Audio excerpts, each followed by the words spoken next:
Super Week was absolutely amazing. I cannot wait to get week 2 underway. We have the same goal. Make it to Worlds. Make it to Worlds.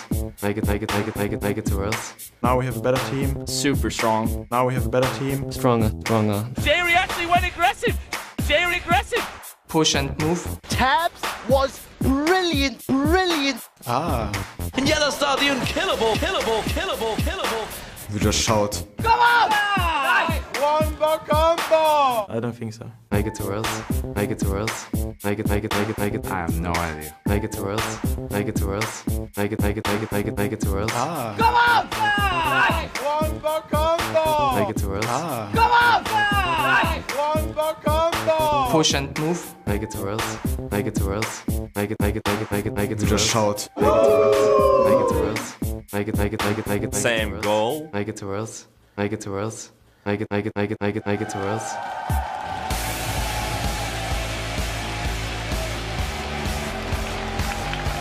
Welcome, ladies and gentlemen, to week 2 of the European League of Legends Championship Series, coming to you live from our studio here in Cologne, Germany. I am Lee Deman-Smith, and I am pleased to be joined by my stalwart companion, Trevor Quickshot Henry. Thank you very much, D-Man. Make it to Worlds indeed. And I'm looking forward to seeing what adjustment the teams have made coming into our second week, now that they've had a chance to see each other in action, and they have 7 full days to prepare for these games. And of course, last week was our opening Super Week, and there was some innovative picks that all worked out perfectly. Of course, in the top lane, well, it was the man with the swag, Darian, playing Warwick in that top lane. And, of course, Trundle, played by Soaz. The support players, bunch of different champions coming out there. Kennen, Galio, Morgana, everything working wonderfully. Yeah, 45 unique champions picked or banned during the course of Super Week. That is also including the North American picks. Over here in Europe, the picks that have 100% win ratio in all the games they played include that Trundle, the Warwick, Pantheon, Shen, Galio, Kennen, Morgana. The list carries on because in America, we also had Teemo being played by Cloud9. We had Akali as well as Karthus locked in for Curse. They were successful, and the rant is hoping they continue. I want to see more of these oddball champions in the competitive scene. And, of course, the most innovative team of the lot was Rockout, because they pulled out a bunch of different champions. The very first LCS game, they pulled out Malphite and Pantheon, and, of course, Morgana's support in the last game of the day. Yeah, one of the things it demonstrates is Rockout has an incredibly deep champion pool. With the champions they picked, they demonstrate an ability to lane well, to do good team fights. They finished off games as well. They went 3-1 in the week. And the fact that we have this new team coming in that demonstrates an ability to close matches, it's something that teams struggled to do during 2013. And I'm excited to see them perform here again in week 2. And, of course, the bot lanes where a lot of changes were happening as well. But also the trends tend to specific champions, because there was a different level of success between the two in the AD carries, but the supports, the Thresh bans, Annie bans, 11 bans for Annie. Yeah, Annie was one of the strongest 3.15. She's taking a bit of a hit now in 4.1, which we'll get to later. But in terms of your AD carries, Jinx I definitely want to talk about.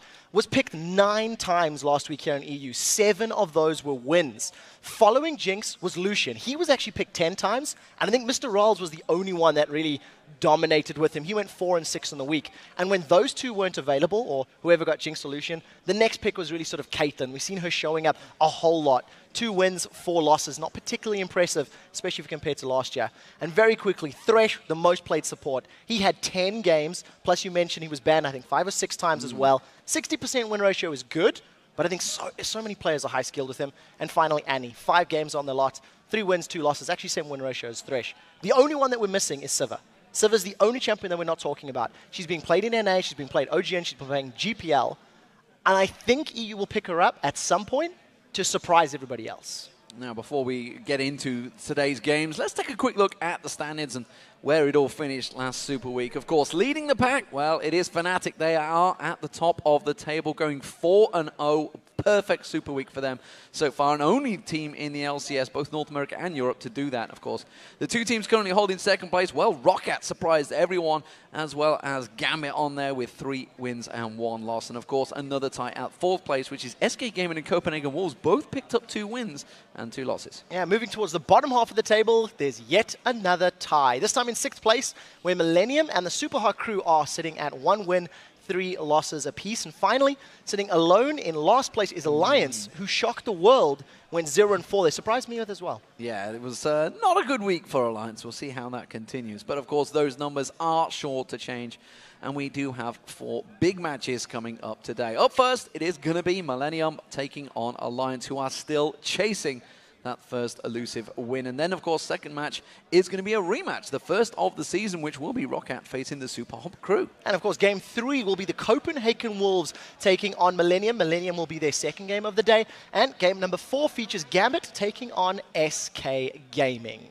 And, of course, immediately following these matches, it is time for another round of the European Challenger Series. So stay tuned after our matches to see the Ninjas in Pajamas facing SK Gaming Prime, no longer Kappa. Yeah, no more Kappa faces for you guys. SK did pick up that Challenger team. These games will be brought to you and covered by Kobe and Freak once we wrap up all of the LCS matches, guys. Now, let's take a quick look at players to watch this week. In the top lane, well, he really farmed his way to victory, channeled his Hin in a hotshot GG. It was, of course, Freddy122, who really, for SK Gaming, got 1,335 farms. So close to being elite, didn't quite get there. But, of course, his Giovanna has taken a hit in 4.1, so keep your eyes on Freddy to see if he's as impactful this week. Yeah, and we'll see what he's going to end up playing. I think in the jungle, I want to highlight Jankos. He was terrifying last week, and he really impressed me with his ganks, his timing, and his presence. He ended up going 12, 2, and 17 in their 3 victories. Their loss, not so good, but we'll see what kind of threat he can bring in week 2. And, of course, the mid laner, well, who else? Alex Ich in that mid lane pulled out the quadra kill. So close to getting that penta was, of course, the hashtag LCS big play with his 5.6 KDA. He leads that mid lane. Will he continue to perform that way? We'll find out later on today. Well, somebody we kept asking if they'll keep performing was Reckless in the AD carry role. He was the #1 MVP here in Europe. He's got the highest KDA in NA and EU at 19.33. And usually we'll see those numbers even out and become a little bit more realistic. I'm not so sure with this guy is terrifying at the moment. Absolutely lived up to the hype. And, of course, alongside him was Yellowstar, who put up his own insane numbers with a 13 KDA in week 1, playing a whole variety of supports. Yeah, his Annie, his Leon, his Thresh were all very scary. The duo from Fnatic was probably the scariest of the week, but you cannot deny the strength of other duos that we've seen. Mr. Rolls and Mixer, I think, for me, stand out as very important players. And I also think that Sullivan Vander put on a great performance themselves, shutting down players like Tabs and Nif, which is something I would not have expected happen, and we'll see who can control those dual lanes in the new 4.1. So before we begin, of course, you guys are watching this on lolesports.com. Where else would you watch this? And you can also check out the full schedule, all the latest stats, team info, VODs, and more on that website. Lots of things to check out. Of course, you can also find details of how to join us live here in Cologne. And, of course, get your tickets. Just go on towards the top of the page, click on that tickets button, and buy yourself here. Yeah, come check it out.